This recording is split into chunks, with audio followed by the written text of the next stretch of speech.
আসসালামু আলাইকুম।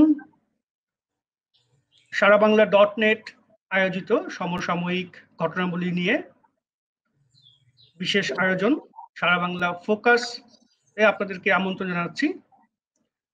আপনারা জানেন এই অনুষ্ঠানটি 3 দিন প্রতি এবং বুধবার হয়ে থাকে।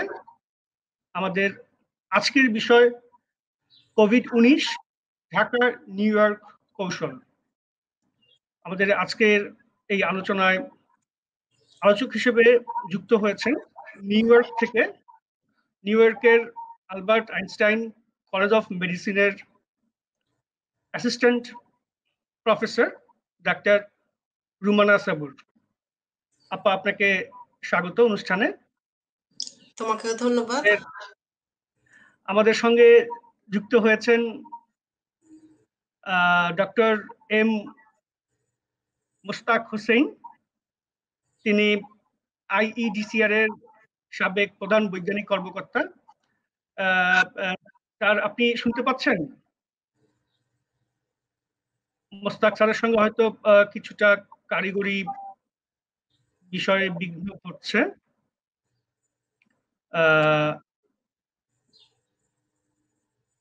মোস্তাক স্যার, আপনি কি আমাদের শুনতে পাচ্ছেন? হ্যালো, মোস্তাক স্যারের সঙ্গে মনে হয় একটু সমস্যা হচ্ছে আমাদের সংযুক্ত হতে। আমরা আজকে অনুষ্ঠানটি শুরু করে দিয়েছি। আপা, আপনি আমাদেরকে একটু জানাবেন যে এই যে কোভিড-19 যেটার কারণে, করোনা ভাইরাসের কারণে পুরো পৃথিবী আজকে আক্রান্ত, দেশ থেকে দেশ সবাই ব্যাপক এই দুর্যোগ যেভাবে মোকাবেলা করছে কিন্তু কাটিয়ে উঠতে পারছে না। এই জায়গাতে নিউ ইয়র্ক বা ট্রাম্প প্রশাসন বা আমেরিকা আসলে এই ভাইরাসটি কিভাবে মোকাবেলা করছে? আপনাদের ওখানকার পরিস্থিতি কি? ধন্যবাদ জিলানি, আমাকে তোমাদের এই অনুষ্ঠানে আমন্ত্রণ করার জন্য। কোভিড-19 এই প্যান্ডেমিক অবস্থা শুধু আমেরিকার জন্যই একটা সমস্যা না, এটা সারা পৃথিবীর সমস্যা। এই জন্যই এটা প্যান্ডেমিক, এবং এটার মোকাবেলাও অ্যাকচুয়ালি সবাই একসাথে না করতে পারলে এটার সাফল্যতা ব্যর্থতা আমাদের সবাইকে সমানভাবে ভাগ করে নিতে হবে। সেই জন্য আমি মনে করি যে সবাই আমরা চোখ রাখছি, যেহেতু আমরা বাংলাদেশি মানুষ, আমাদের সবারই ফ্যামিলির আত্মীয় বন্ধু ভালোবাসার লোক বাংলাদেশে আছে। তো সেই আলোকে আমরা বাংলাদেশ আর আমেরিকার সাথে সবসময় কম্পেয়ার করি, আমাদের ব্যর্থতা সাফল্য নিয়ে কথা বলি। যদি বলি যে প্যান্ডেমিক মোকাবেলায় আমেরিকার মতো একটি দেশ কোন অবস্থানে আছে, আমাদের গর্ব করার মতো খুব বড় কিছুই নাই আসলে। আমাদের ব্যর্থতা এখানে অনেক। আমাদের প্রায় 1.4 মিলিয়ন এফেক্টেড এবং 82,000-এর মতো 82,000 ডেথ। এটা আসলেই গর্ব করার মতো এরকম একটা দেশের জন্য না। তারপর আমি মনে করি যে এটার একটা ট্রাম্প প্রশাসন এবং নিউ ইয়র্কের গভর্নর, এদের প্রতিদিনের যে ইনভলভমেন্ট, হয়তো বা এটা ভুল ত্রুটি থাকলেও আমি মনে করি যে এই যে একটা এখন আমাদের ফ্ল্যাটনিং অফ দ্য কার্ভ, এটা ওদের জন্যই, ডেইলি মনিটরিং এর জন্য এবং এটার জন্য হয়েছে। ট্রাম্প প্রশাসন আসলে এখানে কি কৌশল অবলম্বন করছে বিষয়টা মোকাবিলা করার ক্ষেত্রে?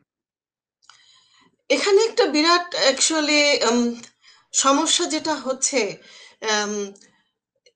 ফাইন্যান্সিয়াল ইন্টারেস্ট আর পিপলের লাইফ ইন্টারেস্ট কিছুটা আমেরিকাতে কনফ্লিক্টেড হচ্ছে।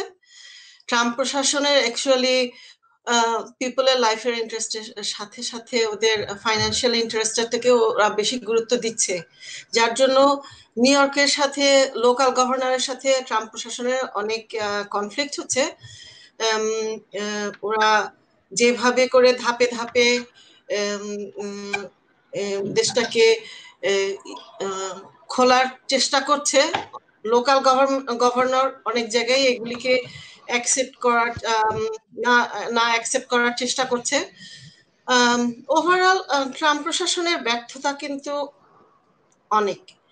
আম, আহ, প্রথম আমরা থেকে দেখেছি, প্রথম থেকে এটাকে গুরুত্ব কম দেওয়া হয়েছে অ্যাকচুয়ালি। হ্যাঁ, আমরা আমরা দেখতে পেয়েছি যে ট্রাম্প প্রশাসনের বিরুদ্ধে ওখানকার নাগরিকরা রাস্তায় নেমেছে, তারা লকডাউন থেকে বেরিয়ে আসতে চেয়েছে, অনেক কিছু হয়েছে। ইভেন ট্রাম্প প্রশাসনের এগেনস্টে ট্রাম্প ডেথ ওয়াচও টানানো হয়েছে। তো যাই হোক, আপনার কাছে আসবো। মুস্তাক হোসেন, আপনি কি আমাদের শুনতে পাচ্ছেন? আমাদের আরেকজন অতিথি, আইইডিসিআর এর সাবেক বৈজ্ঞানিক কর্মকর্তা, চিকিৎসা বিজ্ঞানী ডক্টর মোহাম্মদ মুস্তাক হোসেন আমাদের সঙ্গে যুক্ত হয়েছেন। মুস্তাক হোসেন, আপনি কি আমাদের শুনতে পাচ্ছেন?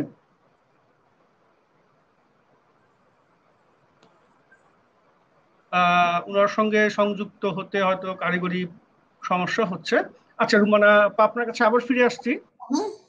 এই যে এই কোভিড-19, এই করোনা ভাইরাসের ফলে যে রোগটি এখন হচ্ছে, এবং এই রোগটির ঘন ঘন সিমটম চেঞ্জ হচ্ছে। আমরা প্রথমে শুনতে পেয়েছিলাম জ্বর, কাশি, এই উপসর্গগুলো থেকে পাওয়া যায়, বা শ্বাসনালীতে এটা অ্যাটাক করে, কিন্তু প্রতিদিন এইটার ক্যারেক্টার চেঞ্জ হচ্ছে। এখন যেটা শুনতে পাচ্ছি যে এইটা শরীরের যে কোনো জায়গায় অ্যাটাক করতে পারে, ইভেন একটা মানুষকে যে কোনো সময় একদম নড়বড়ে করে দিতে পারে। আপনি তো একজন চিকিৎসক এবং মেডিসিনের উপরে আপনি অ্যাসিস্ট্যান্ট প্রফেসর নিউ ইয়র্কে প্র্যাকটিস করেন। আপনি কি বলবেন যে এইটার আসলে মূল বেসটা কি, বা এই রোগটা বা এই ভাইরাসটাকে আমরা এখন এখন কোন পর্যায়ে আছে, আমরা আচ্ছা, কতটুকু নির্ণয় করতে পারছি? ধন্যবাদ জিলানি। আমি অ্যাকচুয়ালি বেসিক লেভেলে একটু কথা বলি। Corona virus actually common virus. এটা রেসপিরেটরি ভাইরাস হিসাবে উম, 6টা মনে হয় এখনো, মানে আমাদের পাস্টে যে ভাইরাসগুলি আসছে, most of them, some of them specially SARS, MERS, এগুলি অ্যানিমাল সোর্স থেকে আসছে। বাট আমাদের যে কমন কোল্ডের ভাইরাস, এটাও কিন্তু করোনা ভাইরাস। তো কমন কোল্ডের ভাইরাস হিসেবে, বাট এটা হচ্ছে কোভিড-19, যেটা একেবারেই নিউ, আমরা জানি না এটা সম্বন্ধে তেমন, এবং আবার প্রতিদিনই এটা সম্বন্ধে লার্ন করছি। তো সাধারণত বেশিরভাগ করোনা ভাইরাসই সিমটম আসে রেসপিরেটরি ভাইরাস হিসেবে, সেই জন্য এটাকে বলা হয়, প্রথম থেকে বলা হচ্ছিল, বেশিরভাগই গুরুত্ব দেওয়া হচ্ছিল যে এটা রেসপিরেটরি সিমটম করবে। এই কথাটা সত্য।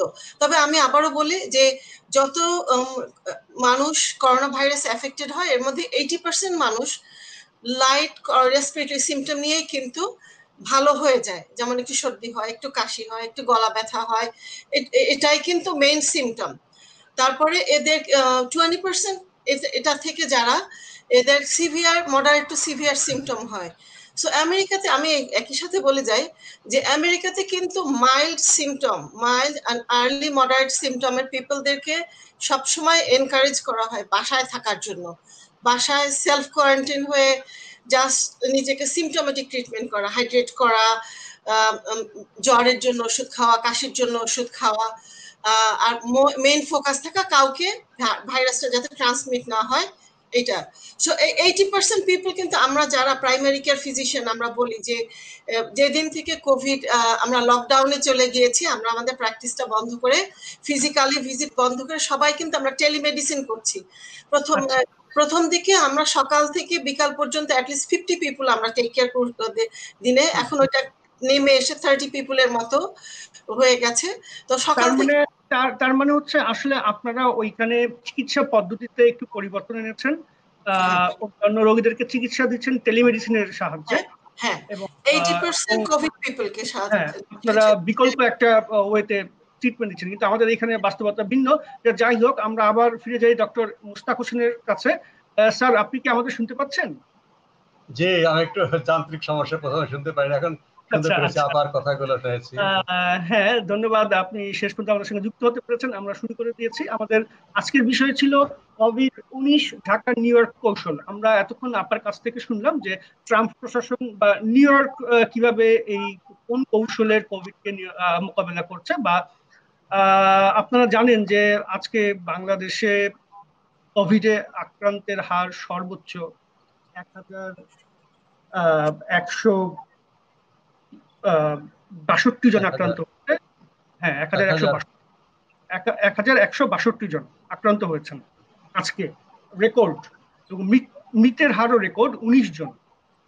আমরা শুরু থেকে দেখে দেখে আসছি যে বিভিন্ন রাষ্ট্র এই কোভিড মোকাবেলায় তাদের নিজেদের মতো করে ব্যবস্থা নিয়েছে। আমাদের এখানকার সরকারও ব্যবস্থা নিয়েছে।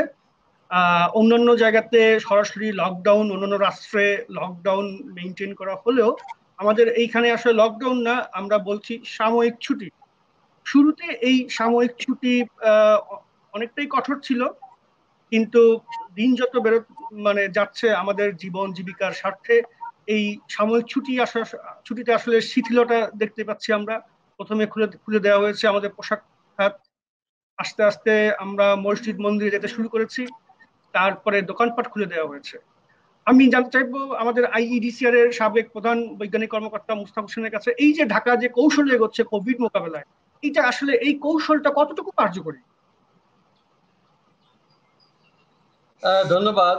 আমাদের এখানে অবশ্য যে সামাজিক বিধিনিষেধ এবং জনস্বাস্থ্যের যে সমস্ত অবস্থা সাধারণ ছুটি দিয়ে শুরু করা হয়েছে, এই কারণে যে আমরা যেটা বলেছি আইডিসিআর থেকে, যে এই যে আমরা বন্ধ করছি এটা কিন্তু অনেক দিন চলতে পারে, এটা 2 সপ্তাহ বা 1 মাসের বিষয় না। কাজেই এমন ভাবে আমাদের করতে হবে যে আমরা দীর্ঘদিন এটা করতে পারি।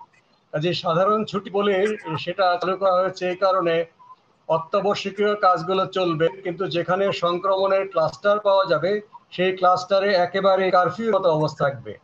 কিন্তু কিন্তু সারা বাংলাদেশে যদি আমরা 2 সপ্তাহ কারফিউ দিলে কিন্তু আমরা সংক্রমণটা ওইভাবে নিয়ন্ত্রণ করা যেত না। 2 সপ্তাহের কারফিউ হলে 3য় সপ্তাহে কিন্তু সবাই বাইরে বেরিয়ে আসার জন্য আরো আগেই চাপ সৃষ্টি করতে। কাজে এটা সহনীয় করে আমরা দীর্ঘদিন এই যাতায়াত নিয়ন্ত্রণ করা যায় কিনা, অধিকাংশ লোক ঘরে থাকা যায় কিনা, যারা খুবই জরুরি প্রয়োজন তারা বাইরে যাবে, এবং যারা প্রাণ মানুষ তাদেরকে সামাজিক সহায়তা দেওয়া হবে, সেইভাবে কিন্তু মোটামুটি আগাচ্ছিল এবং সংক্রমণের গতিটা কিন্তু অনেক ধীর করা গেছে।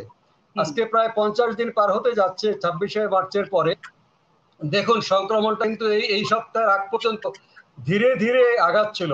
আমরা জনস্বাস্থ্যকে যারা কাজ করি, আমরা মহামারীকে একেবারেই আপনি ঠেকাতে পারবেন না, একজন একটা পাওয়া যাবে না রোগী তা না। আপনি যত এটাকে বিলম্ব করতে পারেন, যত ধীর করতে পারেন, ততই মানুষ সচেতন হবে। আমাদের যারা হাসপাতাল সেগুলো প্রস্তুতি নেওয়ার সময় পাবে এবং মানুষ অভ্যস্ত হবে। কাজে সেইভাবেই শুরু হয়েছিল, এবং এই যে 50 দিনের যে খ্যাত যে সামাজিক বিধিনিষেধ, সেটার কারণে এটা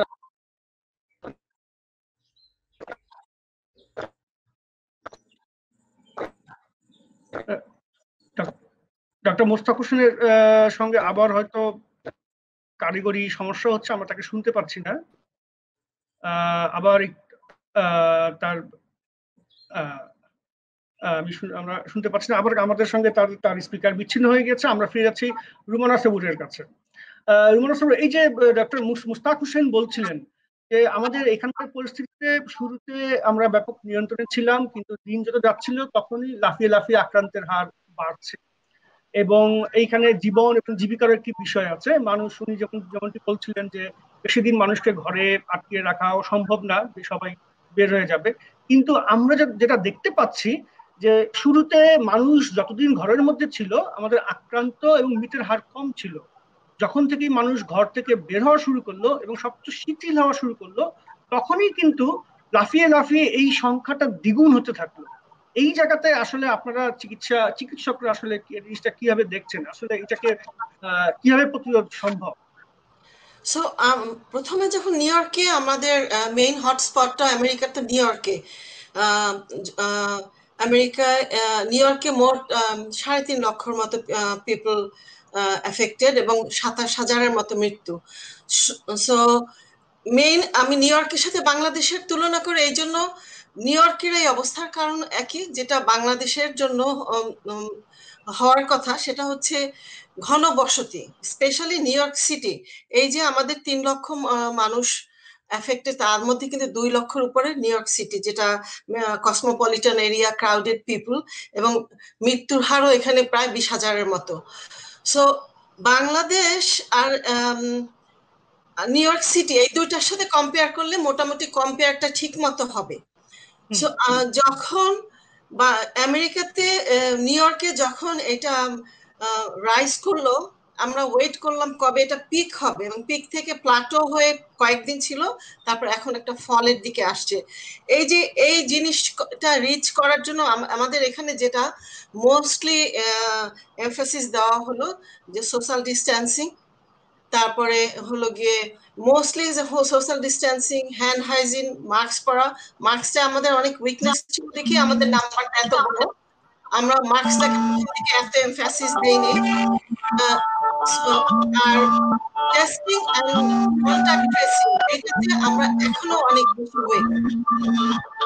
তো এই যে পিকটাকে আমাদেরও পলিসি ছিল স্লো ডাউন করা, কারণ হচ্ছে গিয়া to prevent the burden of the health care system. যতটা আমাদের আইসিইউ বেড আছে, যতটা আমার ভেন্টিলেটর আছে, এবং যা আমার এখন আছে, এবং আমার রিসোর্স আরো আসার জন্য, পিপলের লাইফ বাঁচানোর জন্য একটা টাইম বাই করার দরকার ছিল। ওই টাইমটা কিন্তু আমরা যথাসাধ্য চেষ্টা করেছি যে ওই জায়গাটা, কিন্তু তারপরে কিন্তু আমরা ফেল করেছি। আমার ভয় লাগে বাংলাদেশ যদি শার্প রাইজ পিকটা কিন্তু এখনো আসে নাই, এবং আইসিইউ বেড ডিসপ্রপোর্শনেটলি আপনাদের অনেক লোড আইসিইউ বেড, ভেন্টিলেটর, এটার সাথে যদি আপনাদের পিকের নাম্বারটা মিসম্যাচ কিন্তু অনেক হবে, এবং তখন রিয়েলি আপনাদের এটা মানে কন্ট্রোলের বাইরে যাবে। তো সেটার জন্যই আমি মনে করি এই যে আপা বলছিলেন যে ভেন্টিলেটর, আইসিইউ, এই বিষয়গুলো আসলে কোভিড এর ক্ষেত্রে কিভাবে কাজ করে বা এটা কতটুকু গুরুত্বপূর্ণ আসলে কোভিড নিউ ইয়র্কে, আমেরিকাতে যেটা আমরা 20% পিপলকে এক্সপেক্ট করছি শুধু হসপিটালাইজড হওয়ার জন্য, হসপিটালের দ্বারস্থ হওয়ার জন্য। 80% পিপল কিন্তু হসপিটালের কাছেও যেতে পারে না। আমরা যারা প্রাইমারি কেয়ার ফিজিশিয়ান, আমরা প্রতিদিন টেলিফোনে, এবং সিস্টেম তৈরি হলো সমস্ত হসপিটালগুলি আউটপেশেন্ট কমিউনিটিতে কমিউনিকেশন করে বা আউটপেশেন্টের ট্রিটমেন্ট করার জন্য, এবং it's mostly assurance, mostly symptomatic treatment, mostly symptom প্রোগ্রেশনের মনিটরিং করা, এবং কাদেরকে হসপিটালে যাওয়ার জন্য এনকারেজ করতে হবে তাদেরকে পিক আপ করে হসপিটাল ইমার্জেন্সি রুমের দিকে এনকারেজ করা যাওয়ার জন্য, এটাই ছিল আমাদের মেইন গোল। এই যে 20%-এর মধ্যে সাধারণত 10% অ্যাকচুয়ালি অ্যাগ্রেসিভ ডিজিজ লেভেলে, মডারেট টু সিভিয়ার লেভেলে গেছে, এবং এদেরকে বিভিন্ন টাইপের রেসপিরেটরি ট্রিটমেন্টের হেল্প, ইন্টিবেশন থেকে শুরু করে হাই ফ্লো অক্সিজেন, এইগুলির দরকার। সো মোস্টলি নিউ ইয়র্কে কিন্তু বেশিরভাগ হসপিটালে একটা সময় যখন পিকে গিয়েছিল, মোস্টলি হসপিটালগুলিকে কোভিড হসপিটালে ট্রান্সফার করা হয়েছিল, এবং সবই প্রায় আইসিইউ বেড করে ফেলা হয়েছিল। তার মধ্যে কিন্তু সবগুলি কিন্তু ভেন্টিলেটর বেড না, হাই ফ্লো অক্সিজেন বেড ছিল অনেকগুলি, বাট ভেন্টিলেটর ক্যাপাসিটিও অনেক গুণ বাড়ানো হয়েছিল। তার মানে বলতে চাচ্ছেন যে লকডাউনের ওই সময়টাতে যখন আপনারা বাসায় ছিলেন, এই সময়টাতে আপনারা চিকিৎসা পদ্ধতি সহ কোভিড রোগীদের চিকিৎসা দেওয়ার জন্য যে ভেন্টিলেটর বা আইসিইউ লাগে ওইসব বিষয়ে যথাযথ পদক্ষেপ বা ব্যবস্থা করার উদ্যোগ নিয়েছেন বা করতে পেরেছেন। হ্যাঁ, আমি আপনার কাছে আবার আসবো, আবার ফিরে যাচ্ছি মোস্তাক হোসেনের কাছে। স্যার, আপনি কি আমাদের শুনতে পাচ্ছেন? হ্যাঁ জি, শুনতে পাচ্ছি। সরি, বলছিল ওই আপনাদের যেমনটি বলছিল যে আমি বলছিলাম সে জায়গা শুরু করি যে যখন আমরা এই শিথিলতা মেনে আমরা কাজ করছিলাম, শুধুমাত্র জরুরি প্রয়োজনে বাইরে যাচ্ছে না, আপনি ঠিকই বলেছেন, আপনার কথা যথাপর্যন্ত সংক্রমণের হারটা একটা ধীর হঠাৎ করে একটা ছোট্ট লাভ দিয়েছে এই যে এই সপ্তাহের বা 3 দিন বা 4 দিন থেকে দেখি আমরা যে এই সংখ্যা শুধু নয়, যে সংখ্যার চেয়ে গুরুত্বপূর্ণ হচ্ছে যতগুলো রোগীকে আমরা ল্যাবরেটরি পরীক্ষা করি তার মধ্যে শতকরা কতজন শনাক্ত কোভিড রোগী হিসেবে। সেটা যখন 13 এপ্রিল আমরা মহামারী সর্বশেষ স্তরে প্রবেশ করলাম, প্রথম ঢেউ শুরু হলো, তখন শতকরা 10 জন ছিল কোভিড পজিটিভ। সে 10-11 এভাবেই চলছিল। হঠাৎ করে এই 3-4 দিন আগে থেকে শতকরা 14 চাইতে বেশি হয়ে গেল। আপনি যেটা বলছেন যে 3-4 দিন আগে থেকে হঠাৎ করে এই সংখ্যা লাফিয়ে যে বাড়ছে, এইটার পিছনে আসলে আপনি কি কারণ আছে বলে মনে করছেন? সেটা এটা অনেকের মতো আরো এটা অনুমান যে এই যে লকডাউন শিথিল করা হচ্ছে ঈদের বাজার করার নামে, এটা আমি প্রচুর আপত্তি করেছি বিভিন্ন গণমাধ্যমে আপনাদের মাধ্যমে, যে ঈদের বাজার বলে যদি আমি বলি যে আপনারা সীমিত আকারে চলাফেরা করেন, তখন কিন্তু অসংখ্য মানুষ তারা এইটাকে উপেক্ষা করে রাস্তায় বের হবে। এবং ঠিক তাই ঘটেছে। যদি আমরা বলতাম যে আমাদের অনেক দিন ধরে আমরা ঘরে বন্ধ আছি, অনেক জরুরি কাজ আছে, কিছু কিছু দোকানপাট খোলা দরকার, কিছু কিছু প্রতিষ্ঠান খোলা দরকার, তাহলে কিন্তু এভাবে বাঁধ ভাঙার মতো ঢাকা, নারায়ণগঞ্জ, সাভার, গাজীপুরে কিংবা অন্যান্য শহরে এই মানুষের যে জ্বর সেটা দেখা যেত না। সেটা এইভাবে অনেক মনে করেছে, সরকার হয়তো ভেবেছে যে আমাদের যা হবার হয়েছে আর বেশি বাড়বে না, এখন আমাদের মৃত্যু সংখ্যাও তাদের কাছে মনে হয়েছে এটা সহনীয় পর্যায়ে। কাজেই তারা একটা কেউ কেউ বলেছে আমাদের এখানে ভাইরাস দুর্বল হয়ে গেছে, এত মারণ ক্ষমতা এখানে, এই সমস্ত বিভ্রান্তিকর কথাবার্তার কারণে কিন্তু অনেকটা দায়ী মানুষ নেমে গেছে। কিন্তু দেখুন গত 4 দিন ধরে এখন আমরা দেখছি যে মৃত্যুর সংখ্যা এবং রোগী আক্রান্তের সংখ্যা লাফ দিয়ে বেড়েছে। অনেকেই হয়তো আমরা উদ্বিগ্ন হচ্ছে, সরকারও চিন্তা করছে কঠোর পদক্ষেপ নেওয়া যায় কিনা। ইতিমধ্যে তারা ঈদের আগে এবং পরে তারা যানবাহনের উপরে কঠোর নিয়ন্ত্রণ আরোপ করেন, অনেকটা কারফিউর মতো। আমরা সৌদি আরবে দেখেছি যে ঈদের 5 দিন বন্ধের সময় কারফিউ করা হবে, এখানে কারফিউটা হয়তো ব্যবহার করা হয়নি। আমরা জেনেছি যে সরকার খুবই কঠোর অবস্থানে যাবে। ঈদের দিন, ঈদের আগে, ঈদের পরে কখনোই যানবাহনটা এখনকার মতো চলবে না। এটা খুবই ভালো সিদ্ধান্ত। আপনি ঠিকই বলেছেন যে আমরা আসলে যখন থেকে শিথিলের দিকে গেলাম, মন্দির মসজিদে যাওয়া শুরু করলাম এবং ঈদের শপিং করা শুরু করলাম, তারপর থেকেই কিন্তু আসলে এই আক্রান্তের হার লাফিয়ে লাফিয়ে বাড়ছে। মুস্তাফা হোসেনের কাছে আরেকটি বিষয় জানতে চাইবো যে এই যে এখন যে আক্রান্তের যে হটস্পট গুলো আমরা যেগুলো বলছি, ঢাকা, নারায়ণগঞ্জ, গাজীপুর, এই যে জায়গাগুলোকে হটস্পট গুলো বলছি, এটা তো বেসিক্যালি নগর এই জায়গাগুলো এবং শহর। এই শহরের মানুষের যে নাগরিক যারা আছেন তাদের আসলে জনস্বাস্থ্যের দায়িত্ব, জনস্বাস্থ্যের যে সেবা দেওয়ার যে দায়িত্ব আছে সেটা আসলে আমাদের এখানে কার উপর? আমরা যদি দেখতে পাই তাহলে দেখা যাচ্ছে যে এই জনস্বাস্থ্যের মৌলিক সেবা দেওয়ার দায়িত্ব আসলে সিটি কর্পোরেশন নয়তো পৌরসভার। কিন্তু আসলে কি আমাদের পৌরসভা বা সিটি কর্পোরেশন এই নগর স্বাস্থ্যের সেবা দেওয়ার জন্য যথোপযুক্ত? মোস্তাফা হোসেনের কাছে জানতে চাচ্ছিলাম। আপনি একটা খুবই গুরুত্বপূর্ণ বিষয় আলোচনা করেছেন, যে দেখুন এটাই কিন্তু সবচেয়ে আমাদের জায়গা। শহরের বাইরে সিভিল সার্জন বা উপজেলা স্বাস্থ্য কমপ্লেক্সের অধীনে প্রতিটি ওয়ার্ড পর্যন্ত স্বাস্থ্য কাঠামো আছে, স্বাস্থ্যকর্মী নির্ধারিত করা আছে, ডাক্তার নির্ধারিত করা আছে। কিন্তু শহরটা অনেকটা নোমেস হয়ে গেছে। সিটি কর্পোরেশনকে শক্তিশালী যদি করা হতো তাও কিন্তু স্বাস্থ্য কাঠামো গড়ে তুলতে পারতো। সেখানে বড় বড় হাসপাতাল রয়েছে। যখন এটা শুরু হয়েছিল সেই স্বাধীনতার আগে থেকেই অবস্থা, তারা ভেবেছিল বড় বড় হাসপাতালই আমাদের সাথে দায়িত্ব পালন করতে পারবে, এখানে কোনো সংক্রামক রোগ হবে না। কিন্তু দেখুন আজকে ডেঙ্গু, গত বছর ডেঙ্গুর সময় কি অসহায় অবস্থা, সিটি কর্পোরেশনের তাদের কোনো জনবলই নেই, তাদের সম্পদ নেই। কাজে এখন একই অবস্থা ঢাকা শহরে সর্বত্র আমরা ঘনীভূত মহামারী শুরু হওয়া দেখছি। এ যাবৎকাল আমাদের যে মহামারী কোভিড এর, সেটা সারা দেশে কিন্তু ছড়িয়ে ছিটিয়ে অসংখ্য ক্লাস্টারের ভিত্তিতে আছে। এক এক জায়গায় গুচ্ছ গুচ্ছ, হাজার হাজার গুচ্ছ সারা বাংলাদেশে। কোনো গুচ্ছ কমছে, আমার চাইতে বাড়ছে গুচ্ছের সংখ্যা। এখানে যদি সমস্ত গুচ্ছে 2-1 করে রোগী বাড়ে, রোগীর সংখ্যা বাড়তে পারে কিন্তু ক্ষয়ক্ষতিটা খুব কম হয়, নিয়ন্ত্রণে থাকে। কিন্তু একই জায়গায় যদি নিউ শহরের মতো অনেক রোগী হয়, সেখানে ক্ষয়ক্ষতিটা নিয়ন্ত্রণ করা যায় না। ঢাকা শহর, নারায়ণগঞ্জ, গাজীপুর, সাভার, আজকে সেই লক্ষণ দেখা দিচ্ছে। ঢাকা শহরের ওয়ার্ড গুলোকে স্বাস্থ্য কর্মকর্তাকে দায়িত্ব দেওয়া উচিত, না হলে কিন্তু আমরা আরো অনেক বড় বিপর্যয়ের মুখে পড়ছি। আপনি ঠিকই বলছেন। আমাদের যে হটস্পট গুলো, এই হটস্পট গুলোতে আসলে আমাদের নগর স্বাস্থ্য সেবার জন্য সরকারি পর্যায়ে যে ব্যবস্থাপনা, সেই ব্যবস্থাপনার ঘাটতি রয়েছে। আমাদের এই শহরগুলোতে অনেক বড় বড় হাসপাতাল রয়েছে, কিন্তু সেই হাসপাতালগুলো মূলত মৌলিক স্বাস্থ্য সেবার জন্য না। আমি ফিরে যাচ্ছি রুমানা সুপুরের কাছে। নিউ ইয়র্কে বা আমেরিকাতে আসলে শহর বা গ্রামাঞ্চলের লোকজনের স্বাস্থ্য সেইখানকার সরকারি ব্যবস্থাপনা কেমন আসলে? ধন্যবাদ। সো আমি যেটা মনে করি যে আমি প্রথমে বাংলাদেশের প্রেক্ষাপটে কিছু সাজেশন দিই, তারপর আমাদেরটা বলি। প্যান্ডেমিক কিন্তু প্রতিদিন আসে না, শত বছরে একবার এরকম বড় প্যান্ডেমিক আসে। সুতরাং আমি যদি আমার প্রতি বছরের ঈদের মতো এবারের ঈদটাকেও চাই এটা কিন্তু অন্যায় হবে।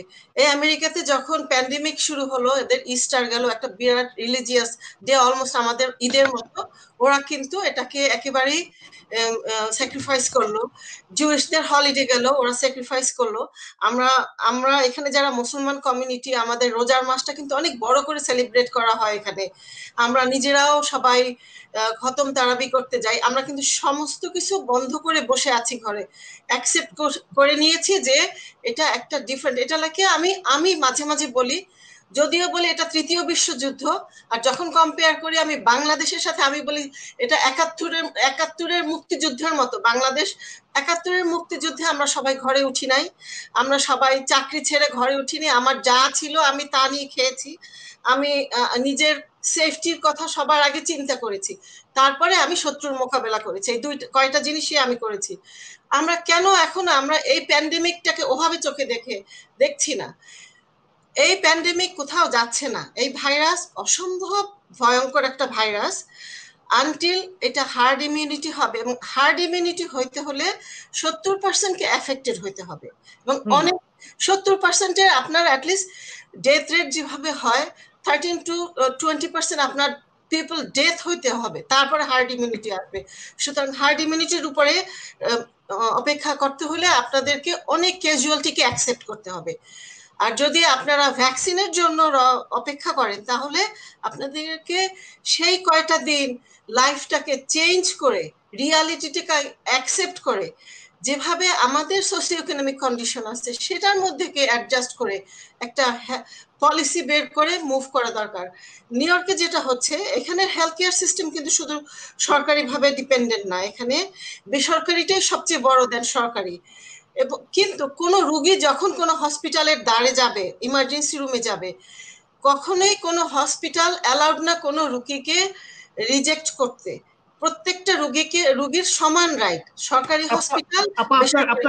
আপনার কাছে আবার আসবো। আপনি একটি ভালো পয়েন্ট ধরেছেন যে কোনো হাসপাতালে রোগী গেলে চিকিৎসার জন্য তাকে ফিরিয়ে দেওয়া হচ্ছে না। ইভেন আপনারা শুরুতে টেলিমেডিসিন সেবার সাহায্যে রোগীদেরকে ভিন্নভাবে চিকিৎসা দেওয়ার একটা ব্যবস্থা করেছেন, কিন্তু আমরা দেখতে পাচ্ছি ভিন্ন চিত্র আমাদের ঢাকার ক্ষেত্রে। হাসপাতালগুলোতে সাধারণ রোগীরা গিয়েও সেবা পাচ্ছে না, এবং হাসপাতালগুলো থেকে ভালো হচ্ছে তাদেরকে করোনা নেই বা আছে এরকম সনদ দেখানোর জন্য।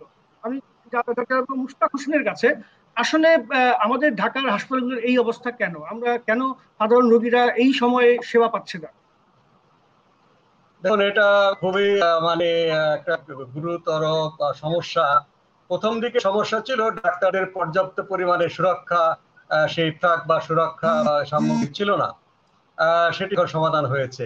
আরো একটা সমস্যা ছিল যে শুধুমাত্র আইডিসিআর এ করোনা টেস্ট করার সেই সক্ষমতা ছিল। হাসপাতালগুলো চাচ্ছিল যে সব রোগী আসে তারা করোনায় আক্রান্ত কিনা সেটা নিশ্চিত হয়ে তারা সেভাবে চিকিৎসা দেবে, সেটাও কিন্তু তখন ছিল না। এটাও সমস্যা সমাধান হয়ে গেছে, বড় বড় হাসপাতালগুলো পরীক্ষা করতে পারছে, পরীক্ষার সুযোগ অনেক বেড়েছে। এরপর এখনো কিছু আপনার কর্তৃপক্ষ ব্যবস্থাপনার ক্ষেত্রে কিন্তু এখনো মানে পূর্ণাঙ্গ ব্যবস্থা আসেনি। এখনো রোগীরা কিন্তু এক হাসপাতাল থেকে আরেক হাসপাতালে ঘুরছে, যদিও নির্দেশনা আছে যে কোনো হাসপাতাল, সরকারি বেসরকারি, যেই রোগী কাউকে ফিরিয়ে দেওয়া যাবে না। তাকে করোনা যদি টেস্ট করতে হয়, টেস্ট করার সময় হাসপাতালে রাখতে হবে আইসোলেশন ওয়ার্ডে। যদি করোনা, যেটা আপা বলছিলেন যে যদি করোনা পজিটিভ হয় তাহলে চলে যাবেন, আর যদি করোনা নেগেটিভ হয় তার যে চিকিৎসার জন্য সে আসছে সেটা দিতে হবে। এটা কিন্তু এখনো পর্যন্ত পূর্ণভাবে কার্যকরী করা যাচ্ছে না, এবং এই জন্য বেশ কিছু মানুষ অসহায়ভাবে মৃত্যুবরণ করেছে। এই যে বিষয়টা যে এখনো পরিপূর্ণ করতে পারছি না, এইটার পিছনে প্রধান অন্তরায় কি? আসলে কেন পারছি না? দেখুন, এটা তো একটা প্রথম কথা হচ্ছে কর্তৃপক্ষের যে সিদ্ধান্তহীনতা, এবং চিকিৎসকদেরকে এই বিষয়ে তাদেরকে মোটিভেট করা, তাদেরকে ট্রেন করা, তাদেরকে অভয় দেওয়া। একটা অজানা আতঙ্কে এখন বেশ কিছু চিকিৎসক কিন্তু তারা গুটিয়ে আছে। আর একটা হচ্ছে দীর্ঘদিনের সমস্যা। আমাদের দেশে সর্দি কাশি হলেই আমরা বড় বড় হাসপাতালে যাচ্ছি। মার্কিন যুক্তরাষ্ট্রে বলুন বা ইউরোপে বলুন, সেখানে কিন্তু এমনকি থাইল্যান্ডে এই সাধারণ কোনো চিকিৎসার জন্য প্রাইমারি হেলথ কেয়ারের অনেকগুলো ছোট ছোট সেন্টার আছে। আমাদের ঢাকা শহরে কিন্তু গ্রামে আছে, কমিউনিটি ক্লিনিক আছে। আমাদের যে স্বাস্থ্য ব্যবস্থা বা চিকিৎসা ব্যবস্থা, এই ব্যবস্থা অনেক ঘাটতি রয়েছে। আপনার কথা থেকে বুঝতে পারলাম বড় ধরনের দুর্বল ঘাটতি রয়েছে। হ্যাঁ, আমরা অনুষ্ঠানের শেষ পর্যায়ে চলে আসছি। রুমানা সবুরের কাছে জানতে চাইবো 30 সেকেন্ডের মধ্যে যে এই মুহূর্তে ঢাকার জন্য আপনার পরামর্শ কি? প্রথম আমি আমার ডাক্তার কমিউনিটির জন্য একটা মেসেজ দিতে চাই, সেটা হচ্ছে এটা একটা যুদ্ধ, আমরা সবাই এই যুদ্ধের সোলজার। ডাক্তাররা হচ্ছে আমরা সোলজার, যুদ্ধে নেমে ভয় পাওয়ার কোনো কারণ নাই। যুদ্ধের ক্যাজুয়ালিটি তো থাকবেই, এটাই তো নিয়ম। সুতরাং সবাইকে এই যুদ্ধে নামতে হবে, সবাইকে রুগী টেক কেয়ার করতে হবে এবং তারাই বের করে নেবে যে কোন সেফ ওয়েতে যুদ্ধ করা যায়। সবাইকে যুদ্ধে নামতে হবে, ভালো পয়েন্ট। এই মোস্তাক হোসেনের কাছে জানতে চাইবো যে 30 সেকেন্ডের মধ্যে আপনার পরামর্শ কি এই মুহূর্তে ঢাকার জন্য?